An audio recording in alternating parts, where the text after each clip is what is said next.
જય શ્રી કૃષ્ણ, જય અંબે। આજે આપણે મંચાવ સૂપ બનાવીશું। મંચાવ સૂપ માટે પહેલા તેલ મૂકીશું।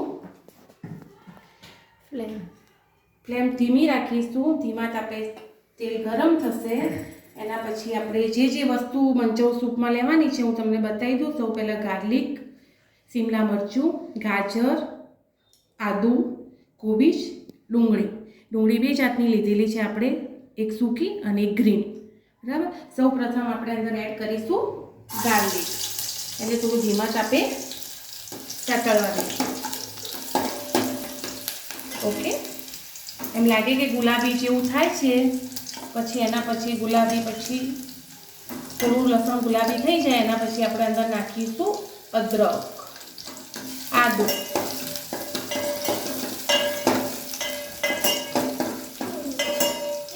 આદુ સહેજ સુગંધ આવે આપણને લસણની ને આદુની। એના પછી આપણે અંદર એડ કરીશું શિમલા મરચાં, અને ધીમે ધીમે ગુલાબી રંગના થાય એમ લાગે કે સ્મેલ આવવા લાગી છે એના પછી આપણે અંદર એડ કરીશું ગાર્લિક, લસણ અને શિમલા મરચું તો આપણે અંદર એડ કરી દીધું। એના પછી આપણે કરીશું સૂકી ડુંગળી, એને બરાબર સહેજ ફૂલ ગેસ કરી અને એને ગોલ્ડન બ્રાઉન જેવો કલર થાય ત્યાં સુધી ચડવા દેવાનું, બહુ નહીં ચડવા દેવાનું। આપણે વેજીટેબલની અંદર ક્રંચ આવી જોઈએ। એના પછી આપણે ઉમેરીશું કોબીજ,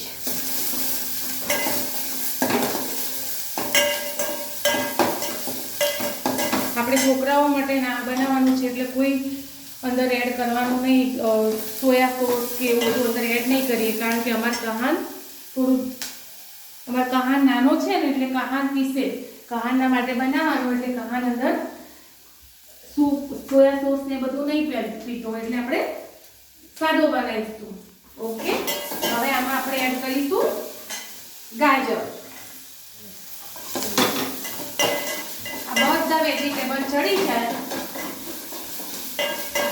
એના પછી આપણે અંદર પાણી એડ કરીશું, અને અંદર મંચાવ સૂપનો મારી જોડે ઘરનો બનાવેલો મસાલો છે, બધા વેજીટેબલને બધું સૂકવીને પછી આપણે એ એડ કરીશું। પછી અંદર થોડું એની થિકનેસ લાવવા માટે મેં થોડો કોર્નફ્લાવર લીધો છે, પાણીમાં પલાળી, એ હું તમને પછી બતાવીશ। એ મારા ઘરનું બનાવેલું છે।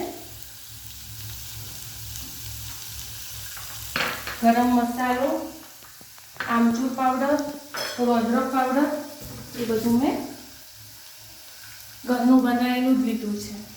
બરાબર। હવે આપણે અંદર થોડા એડ કરીશું મસાલા, જેવું કે ચપટી હળદર,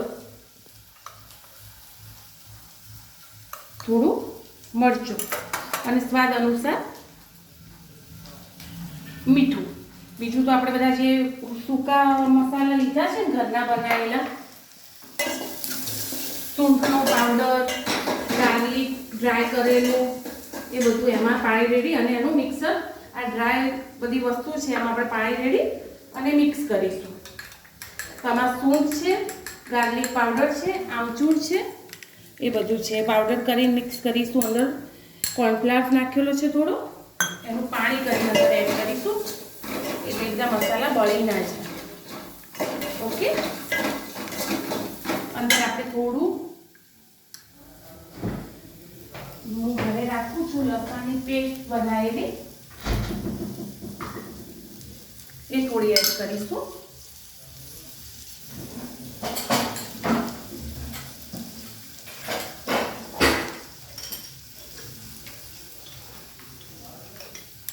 આ છે થોડી લસણની, ગાર્લિક કે હિન્દીમાં આ ગાર્લિક કહું, ગુજરાતીમાં લસણ આદુની પેસ્ટ હું આ મંચાવ સૂપ બનાવવા માટે તૈયાર રાખું જ છું ઘરે, તો મેં અંદર એ એડ કરી છે। હવે આપણે આ બધા આપણા મસાલા એડ કરી દઈશું સૂપના। ઓકે ફ્રેન્ડ્સ, અને પછી આપણે પાણી એડ કરીશું.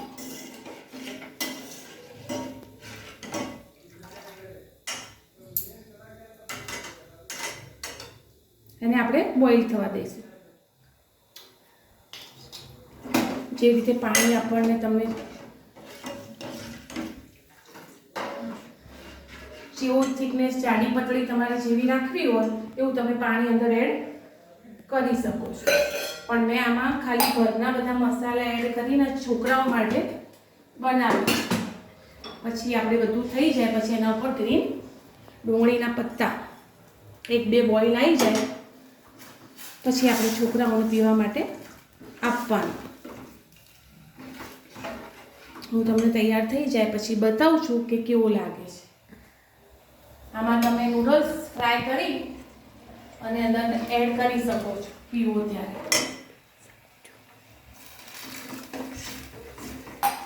હું તો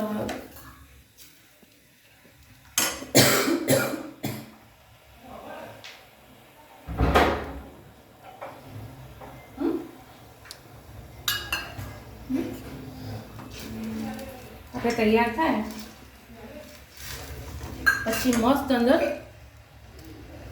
મેગી બોઇલ કરી અને ફ્રાય કરી અને બી તમે એડ કરી શકો છો. ઓકે ફ્રેન્ડ, ચલો તૈયાર થાય એટલે હું તમને એ બતાવી દઉં. પણ જે મેં ખાસ ઘરની જે વસ્તુઓ ગાર્લિક લસણની ચટણી બનાવેલી એ બધું જ એડ કર્યું હતું. એટલે તમારે સોયા સોસ ને બધું એડ ના કરવું હોય તો તમે આ સાદી રીતે બી છોકરાઓ માટે બનાવી શકો છો. ઓકે, ટેસ્ટ તો હું તમને નહીં ચખાડી શકું પણ હું બાળકોને ચખાડીશ એ તમને અભિપ્રાય આપશે કે કેવો બને છે. ઓકે ફ્રેન્ડ,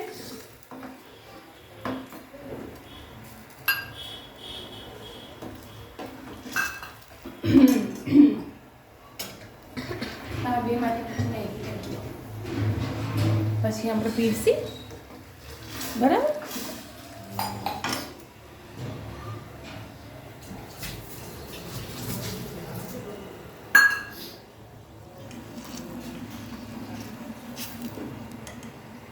તમારે આની રેસીપી તો મેં તમને આપી જ છે પણ કંઈ હોય તો મને પૂછવા વિનંતી અને મને હેલ્પ કરવા વિનંતી. મેં ફર્સ્ટ વાર રેસીપીનો વિડીયો મૂક્યો છે.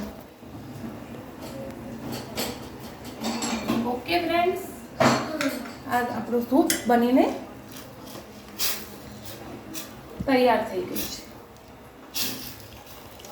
આને ઠંડીની સિઝનમાં તમે પીવો, શરદી ખાંસી કંઈ બી થયું હોય, આમાં કોઈ કેમિકલવાળી વસ્તુ યુઝ કરી નથી. હું પછી યાર સ્વરાને આપીશ, સ્વરા ટેસ્ટ કરી અને મને કહેશે કેવો થયો છે, એનો અભિપ્રાય આપશે. કારણ કે બાળકો માટે છે તો બાળક જ અભિપ્રાય આપશે.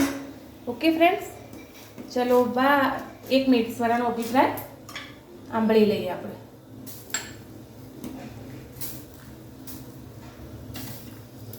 આ છે આપણો મંચાવ સૂપ.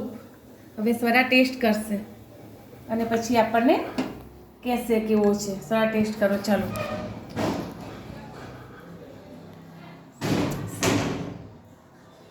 સહેજો મૂકીને મસ્ત બન્યો છે. મને તો બહુ જ ભાવે. તમે બી પ્લીઝ ટ્રાય કરજો. Thank you friends. બાય.